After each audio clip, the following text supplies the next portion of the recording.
आज की इस विचार गोष्ठी में मंच पर उपस्थित दिल्ली की सम्माननीय मुख्यमंत्री सम्माननीय रेखा जी, इन्होंने इस सत्र की प्रारूप को रखा, सम्माननीय प्रफुल्ल जी, मेरे मित्र भाई अतुल जी, यहाँ उपस्थित सभी प्रबुद्ध श्रोतागण, दीनदयाल जी के एकात्म मानववाद के विषय को 60 वर्ष हुए हैं और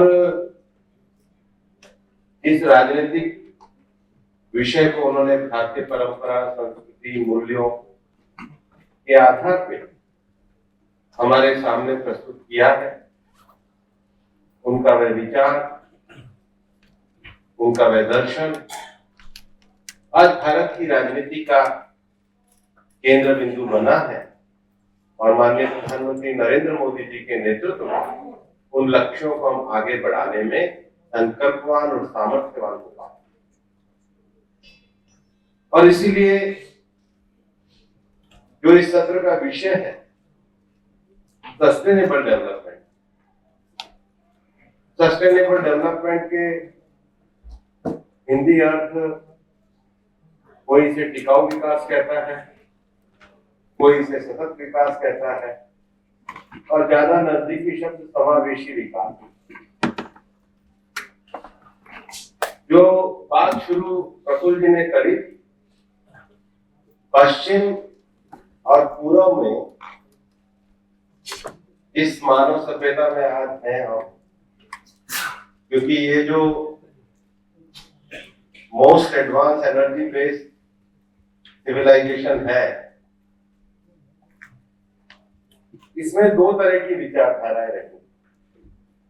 पश्चिम का जो थॉट है वो एंथ्रोपोसेंट्रिक है। एंथ्रोपोसेंट्रिक का अर्थ है कि ये जो कुछ भी ईश्वर ने बनाया है केवल मनुष्य के लिए बनाया है और मनुष्य के भी केवल उपभोग के लिए बनाया है। इसलिए मनुष्य जैसा चाहे इस पृथ्वी का उपभोग करे, उसे कोई रोकने वाला नहीं। दूसरा जो विचार है वो पूर्व का विचार है, जिसका भाव है सर्वे भवन्तु सुखिनः। तो सर्वे भवन्तु सुखिनः का अर्थ है केवल मनुष्य सुखी ना हो। जब हम अंत में शांति करते हैं तो वनस्पति शांति, मतलब पृथ्वी, पेड़ पौधे सबके अंदर शांति का भाव है। यह हम कहते हैं वसुधैव कुटुंबकम। सारा ये जो पृथ्वी है एक परिवार की तरह।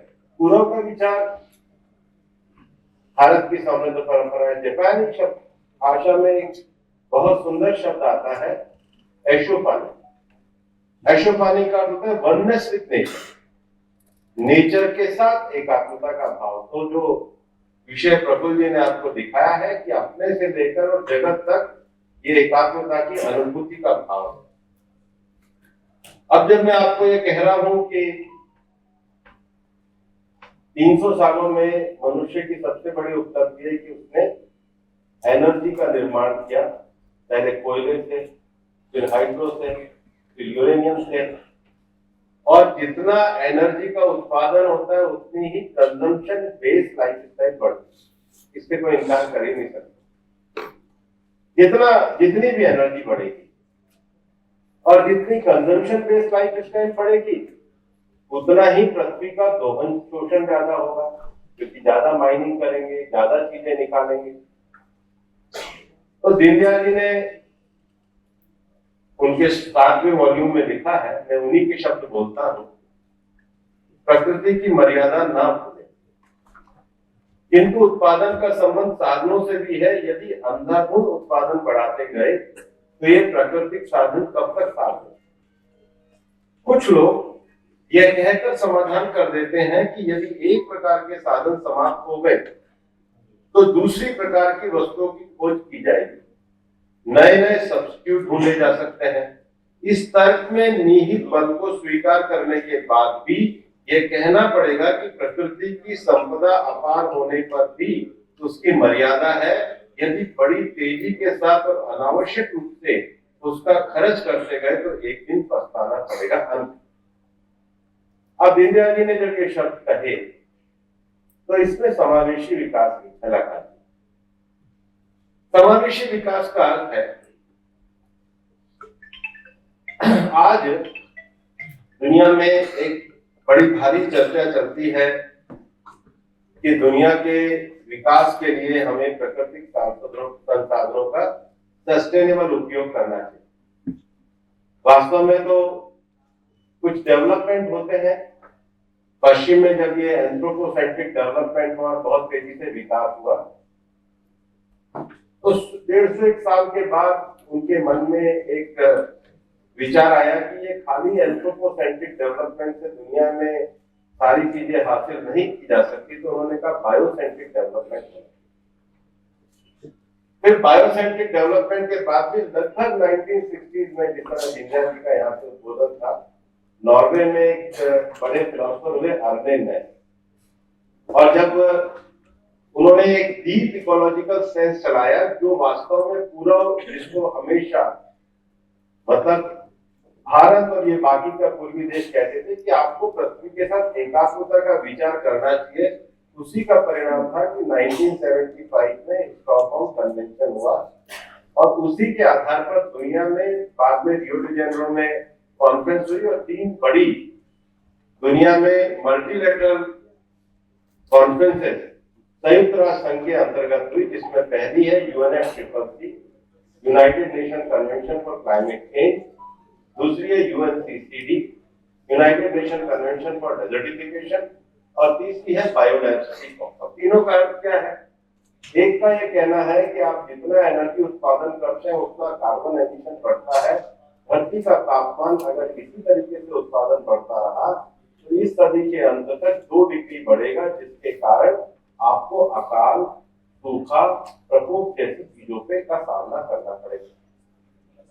दूसरे का यह कहना है कि इसी प्रकार का पेस्टिसाइड से लेकर मानव बस्तियों तक हमने जमीन का उपयोग किया तो हमें धरती के बंजरीकरण की ओर जाना पड़ेगा। और तीसरा यह कहना है कि बायोडायवर्सिटी लॉस अगर इतनी ही तेजी से मनुष्य करता रहा तो धरती में इम्बैलेंस होएगा। अब ये जो सारा विषय है, इसको लेकर जो दुनिया में चर्चा चलती है, और दीनदयाल जी ने भी जो हमें अपने विषय वस्तु में कहा कि हम प्राकृतिक संसाधनों का अच्छा उपयोग करें, इसको लेकर के दुनिया के सभी देशों में कहा गया कि सब देश अपने अपने लक्ष्य तय करें कि ऊर्जा उत्पादन में आपका लक्ष्य क्या होगा, बायोडायवर्सिटी में आपका लक्ष्य क्या होगा, कार्बन एमिशन कम करने का। लेकिन उससे पहले मैं आपको ये बताऊं कि विचार की प्रबलता क्या है, दुनिया कैसे आगे जाएगी। तो 2015 में दुनिया में चलने वाली पर्यावरण वार्ताओं में जो पेरिस एग्रीमेंट हुआ, पेरिस एग्रीमेंट के जो प्रेम्बल है उसमें ये लिखा गया, importance of ensuring the integrity of all ecosystem including ocean and the protection of biodiversity recognized by some culture as mother earth। तो दुनिया ने भी अब अपनी कॉन्फ्रेंसेस में UNFCCC ने अपने प्रस्तावना में लिखा कि हम उन सभी संस्कृतियों का सम्मान करते हैं जो उसको मदर अर्थ मानते हैं। मदर अर्थ माने मतलब धरती के साथ एकात्मता का भाव। परंतु ये तो विषय हो गया अकेडमिक। प्रैक्टिकल भारत का उदाहरण मैं प्रधानमंत्री नरेंद्र मोदी जी के नेतृत्व में बताता कि हर देश को अपने एनडीसी दुनिया को देने होते हैं। एनडीसी का अर्थ है नेशनल डिटरमिन्ड कंट्रीब्यूशन। दुनिया की जो आने वाली पर्यावरण और सस्टेनेबल डेवलपमेंट की जो समस्या है, इसमें आपका देश क्या योगदान कर रहा है। 2015 में पेरिस एग्रीमेंट में हमने 8 एनडीसी दिए, 3 क्वांटिटेटिव थे, 5 क्वालिटेटिव थे। 3 जो हमारे क्वांटिटेटिव एनडीसीज थे, उसमें पहला हमने ये कहा कि हम अपना जो जीडीपी है उसका तुलनात्मक अपना जो कार्बन एमिशन है वो 33% कम करेंगे। जितना जीडीपी का ग्रोथ होगा 2005 का हमारा उसकी तुलना में। दूसरा हमने कहा कि हमारा जो तुलनात्मक विकास है उसमें हम नॉन फॉसिल फ्यूल मतलब जिसमें कार्बन एमिशन नहीं होता, ऐसे ऊर्जा संसाधनों का उपयोग करके 40% बढ़ोतरी करेंगे। और मेरे को आपको बताते हुए खुशी है कि दुनिया में G20 में भारत एकमात्र ऐसा देश है जिसने 2030 में प्राप्त किए गए जो लक्ष्य के जो टारगेट दिया था उसको समय से 9 साल पहले प्रधानमंत्री जी के नेतृत्व में हासिल किया। इतनी बड़ी जनसंख्या, इतने विकास की चुनौतियों के बावजूद भी हमने समावेशी विकास में दुनिया के सामने उदाहरण प्रस्तुत किया। दूसरा, अब शहर में घूमने जाते हैं तो कहाँ घूमने जाते हैं? छोटे शहर में, झील के किनारे।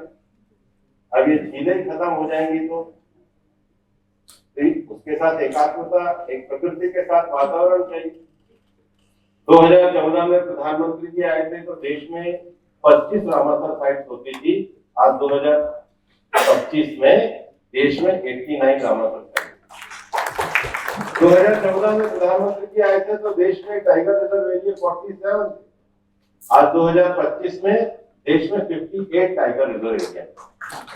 और हमारी जो ISFR की जो रिपोर्ट आई वो ये बताती है कि अब भारत ने जो तीसरा अपना क्वालिटेटिव लक्ष्य दिया था कि इतना हमें कार्बन सिंक पैदा करना होगा, हरित आवरण पैदा करना होगा, हम उसके भी नजदीक पहुंच गए और उसको भी 2030 में हासिल कर लें।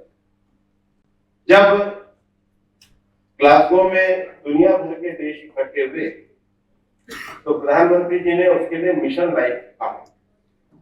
मिशन लाइफ का अर्थ है एनवायरमेंट फ्रेंडली लाइफ।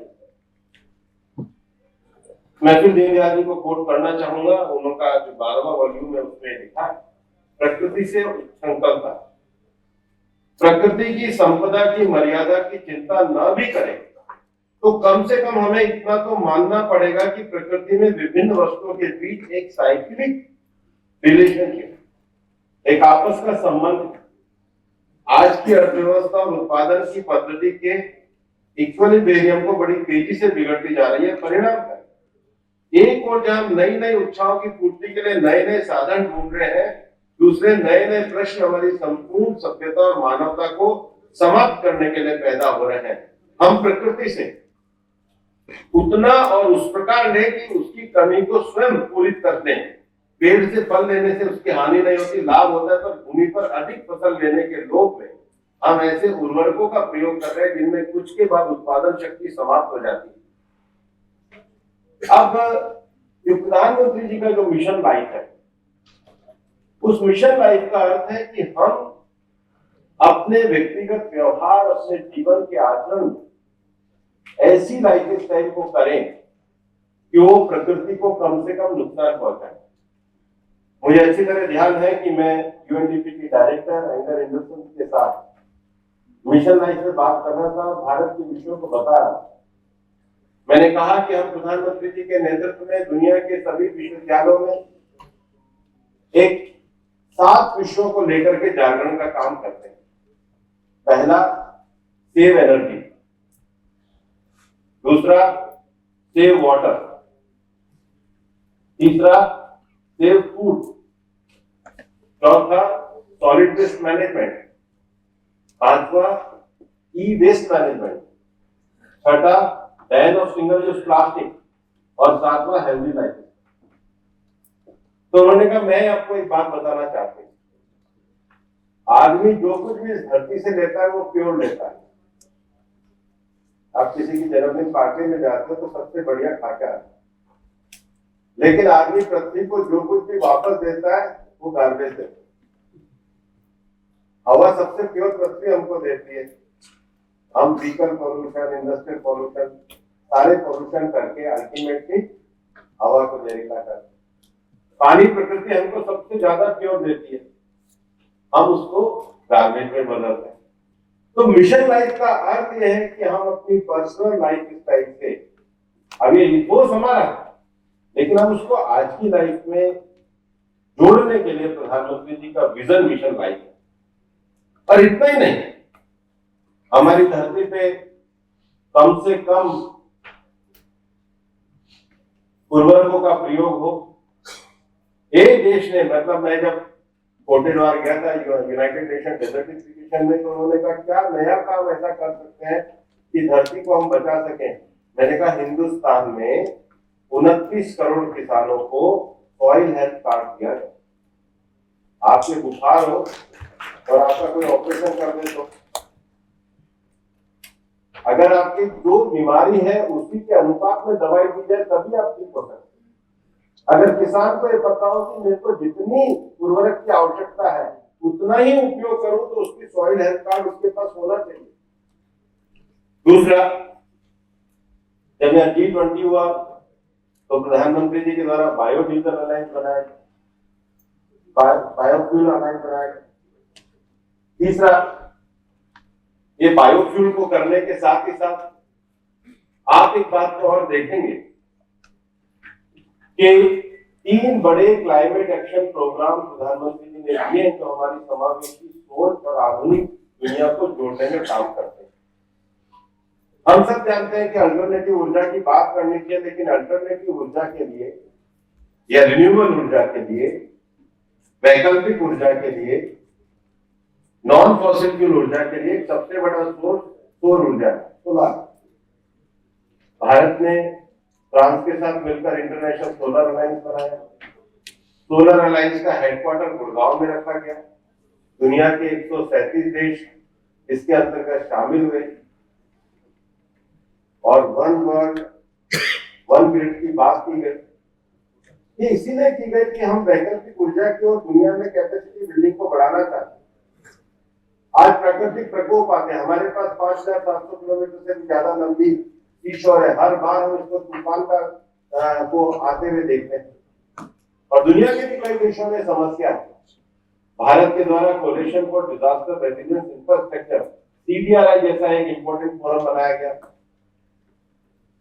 आज हम इस बात को जानते हैं कि जितने भी इंडस्ट्रियल, खासकर वो इंडस्ट्री जो हार्ड टू अबेट इंडस्ट्री है, ट्रांसपोर्टेशन का क्षेत्र है, स्टील का क्षेत्र है, एल्यूमिनियम का क्षेत्र है, सीमेंट का क्षेत्र है, जहां सबसे ज्यादा एमिशन होता है, और नया टेक्नोलॉजिकल चेंज कैसे आ सकता है। प्रधानमंत्री जी के नेतृत्व में स्वीडन के साथ मिलकर लीडरशिप और इंडस्ट्रियल ट्रांसफॉर्मेशन लैब जिसको कहते हैं, उसका 2 भी हमने UAE कॉप में प्रधानमंत्री जी के नेतृत्व में निकाला।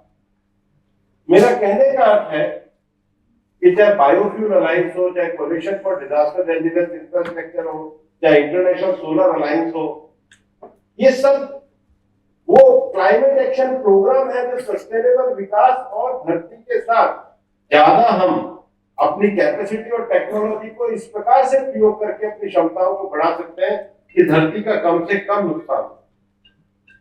और इसलिए दीनदयाल जी ने भी कहा है, मैं कोट करना चाहता हूं, मानव जीवन के उद्देश्य का विचार करके हमें ऐसी व्यवस्था करनी चाहिए जिसमें मैं न्यूनतम ईंधन से अधिकतम गति के साथ अपने लक्ष्य को कर सके।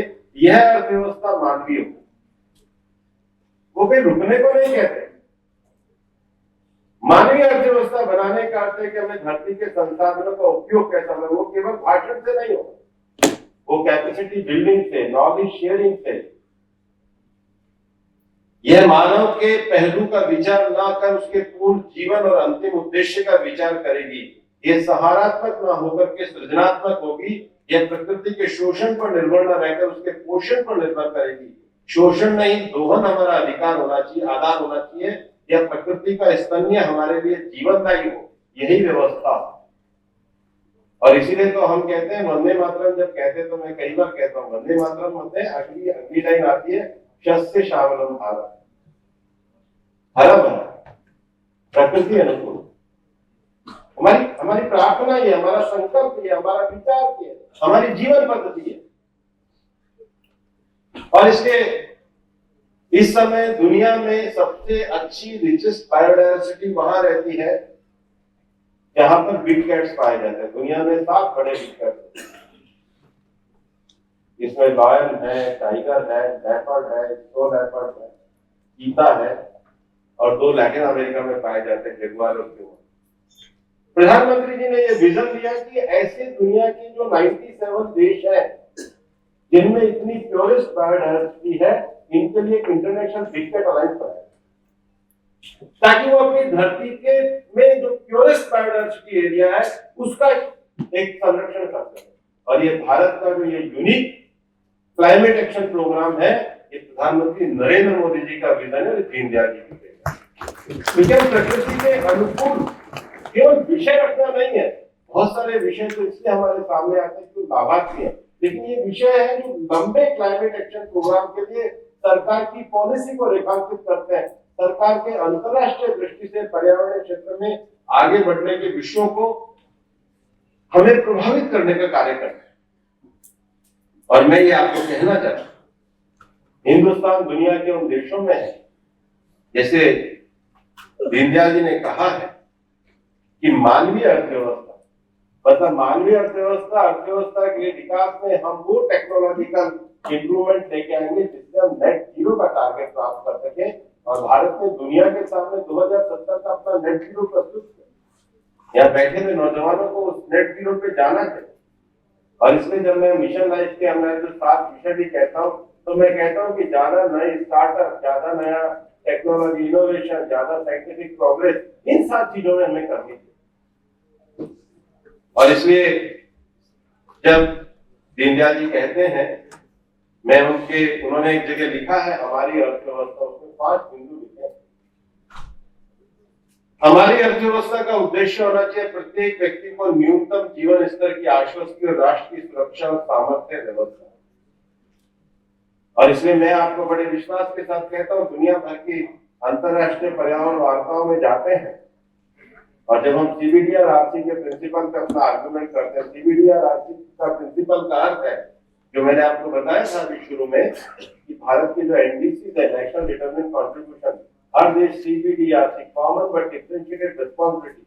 हमारा लक्ष्य एक है कि दुनिया में जलवायु संकट का समाधान होना चाहिए, लेकिन हम अपनी कैपेसिटी के हिसाब से करना चाहते हैं। और दुनिया को हम ये कहते हैं कि भारत आज प्रधानमंत्री जी के नेतृत्व में ग्लोबल साउथ का नेतृत्व करता है, इसमें पावर्टी एलिवेशन सबसे बड़ी, गरीबी से मुक्ति होना। गरीबी से मुक्ति होने के लिए जिन्होंने अपने कार्बन एमिशन का उपयोग कर लिया, वो बाकी लोगों को रोक नहीं। दूसरा, उन्होंने कहा इस स्तर के उपरांत उत्तरोत्तर समृद्धि, जिससे व्यक्ति राष्ट्र को वे साधन उपलब्ध हो सके जिससे वे अपनी चिट्ठी के आधार पर विश्व में योगदान दे सके। और उपयुक्त लक्ष्यों की सिद्धि के लिए प्रत्येक स्वस्थ व्यक्ति को सह-अभिप्राय रोजगार का अवसर देना, सह-अभिप्राय। और इसलिए टेक्नोलॉजिकल एडवांसमेंट इसके लिए बहुत जरूरी है। अब आप दुनिया में पीछे नहीं जाते, जो भी साइंस ने तरक्की करी है, जिस भी साइंस से हम आगे जा रहे हैं, प्रभु जी भी कह रहे थे कि AI का उपयोग, लेकिन अब हमारे को अपने साइंटिफिक एटीट्यूड को अपने विजन, अपने इथोस से आगे लेकर के करना होगा, जैसी ये सरकार प्रधानमंत्री नरेंद्र मोदी जी के नेतृत्व में चल रही। और इसमें प्रौद्योगिकी का समर्थन दीनदयाल जी ने भी किया। उन्होंने अपने चौथे उसमें लिखा है कि राष्ट्र के उत्पादनों का विचार कर अनुकूल प्रौद्योगिकी का विकास कर। टेक्नोलॉजी बेस्ड डेवलपमेंट कोई भारत विरोधी नहीं, technology advance development near to nature, ये भारत का हिस्सा है और इसको बढ़ाने का काम किया है। दीनदयाल जी ये जानते थे। कई बार उनके तत्व को हम केवल दर्शन के स्तर पे करते हैं, पर ऐसा नहीं है। उन्होंने एक बहुत सुंदर बात कही और मैं आपको कहना चाहता हूं कि जनसंघ के, भारतीय जनसंघ के कार्यकर्ता मात्र दर्शन शास्त्री या एकेडमिशियन नहीं है, हम केवल डाटा प्रोसेस करने वाले लोग नहीं है। हमको भारतीय जनसंघ के माध्यम से राष्ट्र को सबल, समृद्ध और सुखी बनाने का संकल्प लेकर चले, लेकिन इसकी पूर्ति आज के विषयों के अनुकूल हो। जो मैं बाकी क्षेत्र को इसलिए नहीं टच कर रहा क्योंकि मेरा विषय क्लाइमेट सस्टेनेबल डेवलपमेंट। जिस तरह सस्टेनेबल डेवलपमेंट पे वर्तमान सरकार पॉलिसी इंटरवेंशन को आगे बढ़ा रही है, इस अधिष्ठान की रचना पर हमें राष्ट्र रचना का व्यवहारिक प्रयत्न करना होगा, प्रैक्टिकल। जो मैंने आपको प्रोग्राम, पॉलिसी कुछ बताई है, हम कोई पुरातत्ववेत्ता नहीं है कि हम कहें कि भाई यहीं पे अपना अकेडमिक संग्रहालय बना। हम पुरातत्व संग्रहालय के संरक्षक बनकर बैठना नहीं चाहते। हमारा ध्येय संस्कृति का संरक्षण नहीं, अपितु उसे गति देकर सजीव और सक्षम बने, उसके आधार पर राष्ट्र की धारणा हमारा समाज और स्वास्थ्य विकासोन्मुख जीवन व्यतीत करने वाला होना चाहिए। इस दृष्टि से हमें अनेक रूढ़ियां खत्म करनी होगी, बहुत से सुधार करने होंगे जो मानव का विकास और राष्ट्र की एकात्मता वृद्धि में पोषक हो। वह हम करेंगे जो बाधक हो उसे हटाएंगे। सजीव और स्वस्थ अंगों को काटने की जरूरत है। आज यदि समाज में छुआछूत और भेदभाव घर कर गए हैं, जिसके कारण लोग मानव को मानव समझकर नहीं चलते, तो राष्ट्र की एकता के लिए घातक सिद्ध हो रहे हैं, तो उसको हम समाप्त करेंगे। ये जो दृष्टिकोण है, ये दृष्टिकोण केवल एक केंद्र में बैठे हुए व्यक्ति का नहीं है। एकात्मता के दृष्टिकोण में सर्वे भवन्तु सुखिनः केवल प्रार्थना नहीं है, उसके लिए एक्शन, उसके लिए जीवन, उसके लिए अप्लाइकेशन। और इसलिए अपने प्राचीन के प्रति गौरव का भाव लेकर, वर्तमान का यथार्थवादी आकलन लेकर, भविष्य की महत्वाकांक्षा को लेकर हम कार्य में जुट जाएं। भारत को न तो किसी पुराने जमाने की प्रतिछाया बनना चाहते हैं, न रूस और अमेरिका की प्रति। तो हमारे इथॉस, हमारे फिलॉसफिकल वैल्यूज, हमारे जीवन की जो रचनाएं, और मैं मानता हूं भारत के जो 6 दर्शन है, क्या न्याय है, सांख्य है, वैशेषिक है, योग है, वेदांत है, उनको अगर आप देखेंगे तो वो केवल हमारे को एक कोई हिसाब पिठा, एक कोई रिचुअलिस्टिक आदमी नहीं बनाना चाहते। वो हमारे में तर्क पैदा करना चाहते हैं, अनुशासन पैदा करना चाहते हैं, साइंस और चीजों को जानकारी को समझना चाहते हैं। लेकिन इस पूरी जो हमारी शासन व्यवस्था है, उसके अंतर्गत हमारे को उनको प्रैक्टिकल इम्प्लीमेंटेशन पे लाना होगा। भारत की जो सबसे बड़ी लड़ाई है पिछले 10 वर्षों में, प्रधानमंत्री जी के नेतृत्व में जिस लड़ाई को पूरे भारत में लड़ा है, वो सबसे बड़ी लड़ाई गरीबी की है। सरकार की लाभार्थी योजना का अर्थ है कि अच्छा भारत बनाने के लिए गरीबी अगर घातक है तो उसको समाप्त करने के लिए सरकार ने सबसे ज्यादा काम किया है, और यही दीनदयाल जी का अंत्योदय। और इसलिए जिस बात पे प्रफुल्ल जी ने शुरू किया, वही मैं दीनदयाल जी के शब्द कोट करता हूं। उन्होंने कहा कि पश्चिम के विद्वानों को जगत की हर इकाई संघर्ष करती हुई दिखती है। उनके अनुसार 2 या अधिक इकाइयों में मेल तथा तजनित नवीन निकाय का अस्तित्व भी बलवत्तर शक्ति के संघर्ष के लिए होता है। डार्विन का प्राणिशास्त्र, हेगल का दर्शन शास्त्र, मार्क्स के इतिहास का विवेचन इसी आधार पर किया है। नीचे की कल्पनाओं से वो बताते हैं कि हिटलर पैदा हुए। और इसलिए भारतीय जीवन पद्धति, भारतीय दर्शन और एकात्मवाद की जिस परिकल्पना को लेकर आज राजनीतिक रूप से, सामाजिक रूप से हम लोग आगे बढ़ रहे हैं, किसी संघर्ष के आह्वान के लिए नहीं, विमर्श के द्वारा नए समाज की रचना के लिए बढ़ रहा है। ये जो व्यष्टि से समष्टि का जो भाव है, ये मनुष्य के रूप में जो अपना जीवन मिला है, जीवन के अस्तित्व को पहचानना है। लेकिन उसके लिए जो जीवन चलाने वाली व्यवस्था है, जो राज्य की व्यवस्था है, उन व्यवस्थाओं में भी उन विचारों को उजागर करके आगे बढ़ा। और मैं आज आपको ये कह रहा हूं कि प्रधानमंत्री जी का एक सबसे बड़ा कार्यक्रम, एक पेड़ मां के नाम, ये सबसे बड़ा धरती के प्रति कृतज्ञता का कार्यक्रम। दुनिया के अनेक देशों में मैं लोगों से मिला हूं, पर्यावरण मंत्रियों से मिला हूं, और मैं उनको ये कहता हूं कि इससे ज्यादा पर्यावरण अनुकूल कार्यक्रम और विजन नहीं हो सकता। हम इस धरती पर आए हैं तो हमारे पे सबसे बड़ा एहसान हमारी माँ का। आप आज कितने बड़े बन जाओ, लेकिन जब तक 3-4 साल के तो रहे होंगे तो शायद आप खाना भी नहीं खा सकते अगर माँ खा लीजिए। और 4-5 साल के बाद आपको समझ आएगी तो आप जो भी चीज ग्रहण कर रहे हो वो धरती माता के कारण है। मनुष्य चांद तक पहुंच गया, लेकिन गेहूं किसी लेबोरेटरी में पैदा नहीं कर सका, उसे धरती से 5 चीजें जो कभी कभी मैं कई बार कहता हूं कि food, last source of energy, last source of medicine, last oil, last source of, और सबसे ज्यादा धरती पे जितने भी जीव हैं उनमें एक कोई कॉस्मेटिक की जरूरत होती है मनुष्य को, वो भी प्रकृति से है। और इसलिए जब हमारी माँ हमको जीवन देती है, और धरती माता हमारा पालन पोषण करती है। तो एक पेड़ माँ के नाम जरूर लगाएं, ये धरती के प्रति हमारी सबसे बड़ी, और यही धरती के प्रति हमारी एकात्मता का विषय होगा। एक बहुत अच्छे सेमिनार का आयोजन किया है। सस्टेनेबल डेवलपमेंट पे एक समय सीमा की मेरी मर्यादा है, इसलिए आज मैं इतना ही विषय आपके सामने रखूंगा। लेकिन मेरा मानना है कि दीनदयाल जी के जो पूरे जो वाङ्मय निकला है, उसके एक एक भाग को अगर आप पढ़ेंगे तो मूल चिंतन आपको नजर आएगा। हमारे लोगों को भी ये कोशिश करनी चाहिए, जो चिंतन की पंक्तियां, सरकार का इम्प्लीमेंटेशन, चिंतन की पंक्तियां, समाज जीवन में हमारा व्यवहार, चिंतन की पंक्तियां, व्यक्तिगत जीवन में उसकी परिपालना, इसको लेकर के हम अगर आगे बढ़ेंगे तो 2 दिवसीय सेमिनार भविष्य के लिए एक अच्छे 60 साल बाद जो दीनदयाल जी ने मूल विचार रखा था, उसको लेकर के आज पूरा देश चल रहा है, उसको ज्यादा प्रभावी तरीके से कार्यान्वित करके 2047 का विकसित भारत बनाने का संकल्प पूरा करेंगे। जय हिंद, जय भारत। लेकर आते हैं नेशनल क्लीन एयर प्रोग्राम। हमारा ये मानना है कि नेशनल क्लीन एयर प्रोग्राम में अगर एयर क्लीन करनी है तो उसके लिए सॉलिड वेस्ट मैनेजमेंट की एक बहुत बड़ी आवश्यकता है। और आजकल तो स्थिति ये हो गई है कि घरों में भी बहुत ज्यादा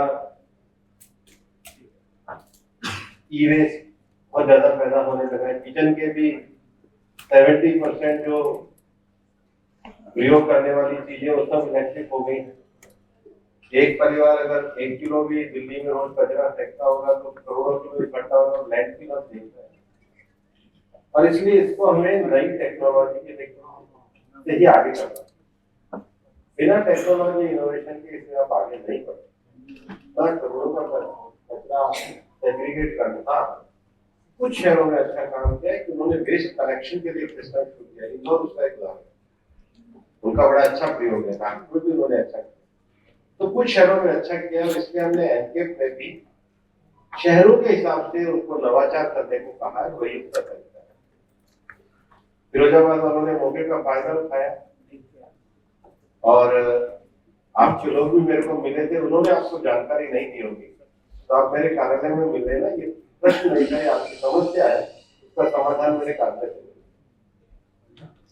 तीसरा, हर्ष ने जो नॉर्वे, डेनमार्क का, स्वीडन का उदाहरण दिया है, वो लोग विंड में बहुत आगे हैं। अभी डेनमार्क के साथ चेन्नई में, तमिलनाडु में एक प्रोजेक्ट भी मिला कर रहे हैं साथ। और सोलर में तो आज कच्छ के क्षेत्र में और राजस्थान के जो हमारा डेजर्ट एरिया उसमें हमारी कंपनियां बहुत अच्छा काम कर रही हैं।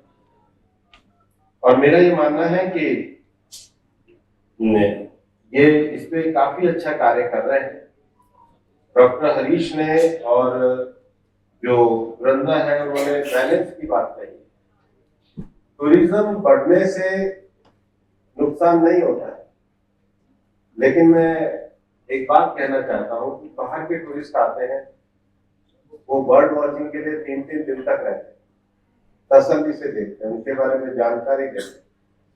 और हमारे कुछ आते हैं 2 मिनट में टाइगर दिखा तो ठीक है, वरना बड़बड़ाते तो भाई नेचर में किस लिए जा रहे हो? टेंशन लेके जा रहे हो, टेंशन लेके आ रहे हो, गए क्यों नेचर? मैं साइंटिस्ट ने बोला फॉरेस्ट फॉर पीस, अभी यूएस में हुई हमारे ऑफिसर गए, तो जब फॉरेस्ट के वो करने लगे कि फॉरेस्ट का क्या तरीका, फॉरेस्ट फॉर पीस। मैं एक बार फॉरेस्ट में एक बार रात को गया, मेरे को बहुत दूर से डीजे की आवाज, मैंने कहा यहाँ भी पीछा नहीं छोड़ा। तो पीस चाहिए कैसे? ये टूरिज्म निश्चित रूप से बढ़े। मैं आपको बताता हूँ, अब कर्नाटक में पहले रामनगर को कौन है, या सवाई माधोपुर को कौन है, या यूपी में कर्नाटक में हमारा मैसूर, या इधर तो काजीरंगा, सवाई माधोपुर, दुधवा, पेंच, कान्हा, ये नागपुर के पास जो कड़ोबा, ये सारे शहर अभी डेवलप है। और मैं तो कई बार लोगों को बड़ा आश्चर्य है, पेरियार केरला में, मधुमलाई, बांदीपुर, मैं ऐसे छोटे छोटे शहरों को जाता हूँ, लोग जाना चाहते हैं, लेकिन हमारा खुद का काम होना चाहिए, वहाँ स्किल ट्रेनिंग, वहाँ सफाई, वहाँ नेचर। अब जब आप गिर में जाएंगे तो वहाँ पे बहुत अच्छी सेल्फ हेल्प ग्रुप की महिलाएं कैंटीन चला रही है, या हमारे जो सिटी ट्राइब है उनकी महिलाएं बहुत अच्छे नेचर गाइड है, लोकल लड़कियां नेचर गाइड है। वो बताती हैं कि आपको जो आप देखने जा रहे हो उनके साथ आपको कैसा व्यवहार करना है। तो टूरिज्म में बहुत बड़ा इको टूरिज्म में स्कोप। ये दुनिया में दो ही चीजें हैं, एक है मन और एक है पर्यावरण। तो मन शांत पर्यावरण में, एक अच्छे पर्यावरण में जाकर ही होता है। तो ये भारत की ताकत है, और इसके साथ आयुष हमारे साथ, नेचुरल जीवन पद्धति हमारे साथ, लोकल उत्पाद हमारे साथ। प्रधानमंत्री जी के नेतृत्व में मिलेट्स को लेकर के हम आगे बढ़ रहे हैं। दूसरा, प्रकृति का विकास और प्रकृति का दोहन। ये तो पहले कहा है कि हमें मिशन लाइफ जैसे काम दिए, एक पेड़ माँ के नाम जैसे काम दिए, रिन्यूएबल के नाम से काम दिए। तो कोई प्रकृति का उतना उपयोग करना चाहिए जितना, जैसे दीनदयाल जी ने भी कहा, सरकार को। इसलिए रिसाइकिल और रीयूज और रिप्रोडक्शन ये आज के समय की है। आज के 30-40 साल पहले कंपनियां जो प्रोडक्ट बनाती थी वो कहती थी टेक, मेक एंड वेस्ट। अब वेस्ट नहीं कर सकते, वेस्ट का तो कार्ड इकट्ठा होगा और कितना धरती से निकाला। इसलिए सर्कुलर इकोनॉमी को लेकर के हम आगे बढ़ते हैं। हमारे मंत्रालय के द्वारा भी, जिसको यूज ऑयल के मामले में और रबड़ के मामले में, टायर के मामले में नए नए रेगुलेशन हम भी ला रहे हैं, क्योंकि हम ईपीआर एक्सटेंडेड प्रोड्यूसर लायबिलिटी जैसे नए विषयों को लेकर के आ रहे हैं और इसके लिए रेगुलेशन करते हैं। क्योंकि रेगुलेटेड अर्थव्यवस्था में अगर हम ईज आउट देंगे तो लोग ज्यादा अच्छी तरीके से उसका पालना करेंगे, अपने व्यवसाय का विकास कर सकेंगे। ऐसा है, अध्यात्म और तकनीक में कोई भी विरोधाभास नहीं। जो प्रश्न पूछ रहे हैं और रिकॉर्ड कर रहे हैं वो अपने मन को अनुशासित कर दें, इसका उत्तर पाना। धन्यवाद। श्री पातंजलि ने कहा है योग अर्थ है अनुशासन। तो अनुशासन क्या होना चाहिए? योग चित्त वृत्ति में, तो उससे क्या होगा? सदा दृष्टा स्वरूप स्थान, और नहीं करेंगे तो वृत्ति सारूप्य एक। इसमें आपके सारे प्रश्न का उत्तर है।